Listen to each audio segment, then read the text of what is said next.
আজকের দিনটা ছিল অনেক ব্যস্তময়, তাই ভাবলাম আপনাদের সঙ্গে শেয়ার করি। আসসালামু আলাইকুম, আমি সামারা, আপনারা দেখছেন সামারা লাইফস্টাইল ব্লগ। সকাল থেকেই আকাশটা ভীষণ মেঘলা, আর এদিকে দেখেন আমার মেয়েটা বাহিরে এসে খেলা শুরু করেছে। আর বাহিরের আবহাওয়াটা দেখছেন কতটা নীরব আর শান্ত।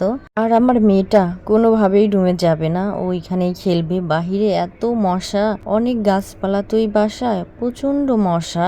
আমার তো আবার কাজে হাত দিতে হবে। ওর বাবাকে বললাম তুমি ওকে দেখো, আমি রুমে গেলাম। এদিকে আমার ফ্রিজটা একদম ময়লা জমে আছে। বললাম না বেশ কিছুদিন আমি অনেক অসুস্থ, ফ্রিজটা একদমই পরিষ্কার করা হয় নাই। এখন আমি পরিষ্কার করব ফ্রিজটা। ও মা, যেই ফ্রিজটা পরিষ্কার করতে আসলাম তখন আপনাদের ভাইয়া বলল তুমি এখনো সুস্থ হওনি, তুমি যাও ফ্রিজটা আমি পরিষ্কার করি, তুমি রান্না বসিয়ে দাও। দেখেন কত সুন্দর করে আপনাদের ভাইয়া ফ্রিজটা পরিষ্কার করেছে। ও আমাকে অনেক কেয়ার করে এবং অনেক ভালোবাসে। সব সময় আপনাদের ভাইয়া আমাকে বলে তোমার যখন যেই প্রবলেমটা হবে আমাকে জাস্ট মুখ দিয়ে বলবা, আমি সেটা সলভ করে দিব। আলহামদুলিল্লাহ, অনেক ভাগ্য গুণে একটা হাজবেন্ড রয়েছে। তারপর আমি চলে আসলাম রান্নার কাছে। এখানে লাল শাক নিয়ে আসছে সকালে আপনাদের ভাইয়া, আর আমার মেয়ে একটা আইস নিয়ে দেখেন কিভাবে খেলা করছে, যেই বকা দিছে আর চলে গেল। আমি লাল শাকটা একদম পরিষ্কার করে এখন ওয়াশ করে নিব।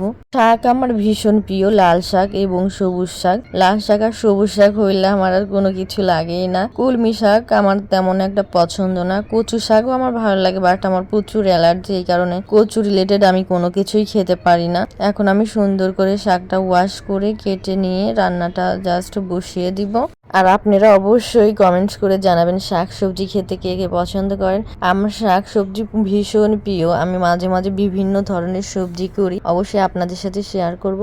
এই দেখেন আমার শাকের কালারটা কেমন আসছে, আলহামদুলিল্লাহ অনেক টেস্ট হবে দেখেই বোঝা যাচ্ছে। আর এখানে আমি করবো আজকে পটল চিংড়ি। পটল আর আলু আমি সুন্দর করে কেটে নিয়েছি, এখন আমি জাস্ট ভাজবো। পটলটা আমি দিয়ে দিয়েছি, পটলটা আমি ছিলে তারপর ভাজছি। আর এই পটল চিংড়িটা এত টেস্টি হয়, আমার ভীষণ প্রিয় এই পটল চিংড়িটা।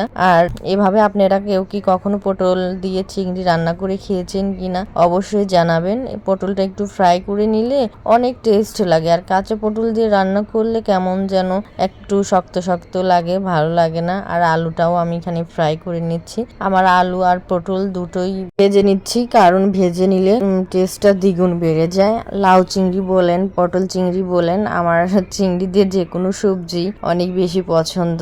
আর এদিকে কিন্তু আমার আলু ফ্রাই করা একদমই শেষ। দেখেন আলুর কালারটা কেমন আসছে। আর হ্যাঁ, চিংড়ি কিন্তু আমার মেয়ের অনেক পছন্দ। ও চিংড়ি এত পছন্দ করে এই বয়সে, আমি বুঝতেই পারি না। ওর খাবারের তালিকায় চিংড়ি আর চিকেন একদম ওর ফেভারিট একটা ফুড। ও খুব পছন্দ করে চিংড়ি এবং চিকেন। আর কথা বলতে বলতে চিংড়ি ফ্রাই করাও আমার শেষ। এখানে আমি পেঁয়াজ কুচি আর কিছু মরিচ কুচি দিয়েছি, এইগুলো এখন আমি ভেজে মশলা অ্যাড করে দিব। এখানে আমি সমস্ত মশলা অ্যাড করে দিয়েছি, পরিমাণ মতো আদা বাটা, রসুন বাটা, জিরা গুঁড়া, ধনিয়া গুঁড়া, মরিচের গুঁড়া, লবণ, হলুদ দিয়ে আমি এটা মশলাটা সুন্দর করে কষিয়ে আলু, পটল এবং চিংড়িটা একসাথে দিয়ে দিয়েছি। এখন আমি এটা সুন্দর করে কষিয়ে নিব। কষানো আমার দেখেন একদমই শেষের দিকে, আর কিছুক্ষণের মধ্যে আমি পানি দিয়ে দিব।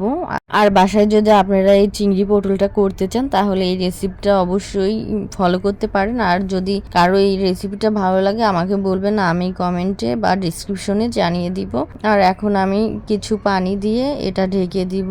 আমার খুব ফাস্ট কাজ করতে হচ্ছে, কারণ ওর বাবার আবার ডিউটি আছে। তো এইদিকে আমার দুধ জাল দেওয়া শেষ, আর চিংড়ির ফাইনাল লুকটা দেখেন কতটা ইয়াম্মি এবং জুসি দেখাচ্ছে। এখন আমি ওর বাবাকে খেতে দিব। এই যে ওর বাবার খাওয়া স্টার্ট হয়েছে। ওর বাবা প্রথমে শাক নিয়েছে, শাক দিয়ে খাচ্ছে আর বলছে খুব টেস্ট হয়েছে এই শাক ভাজিটা, খুব মজা হয়েছে। আজকে আমি এই দুই আইটেমই করেছি, শাক ভাজি আর পটল চিংড়ি। আর এদিকে আমার মেয়ে কাঁথা বালি সব সরিয়ে দেখেন কিভাবে একাই নাচছে, আর বলতেছে মাম্মি আমাকে একটু ভিডিও করো। আর এদিকে দেখেন আপনাদের ভাইয়া কেমন মনোযোগ সহকারে শাক দিয়ে খাচ্ছে, ওরও অনেক বেশি প্রিয় শাক, খুব মজা করে ও শাক দিয়ে খাচ্ছে। এখন আমরা ওর থেকে শুনবো যে আমাদের চিংড়ি পটলটা কেমন হয়েছে। ওরও চিংড়ি পটল খুব প্রিয়, চিংড়ি ওর অনেক প্রিয়।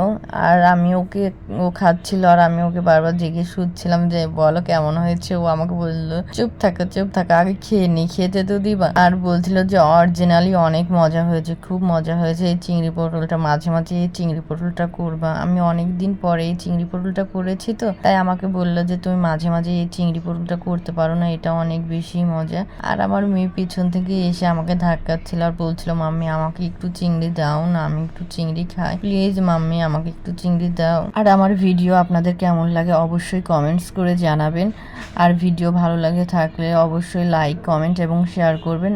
এবং আমার চ্যানেলটা একদমই নতুন, আর আমার চ্যানেলটা অবশ্যই সাবস্ক্রাইব করবেন। সবাই ভালো থাকবেন। আজকের ব্লগটা এই পর্যন্তই। আল্লাহ হাফেজ।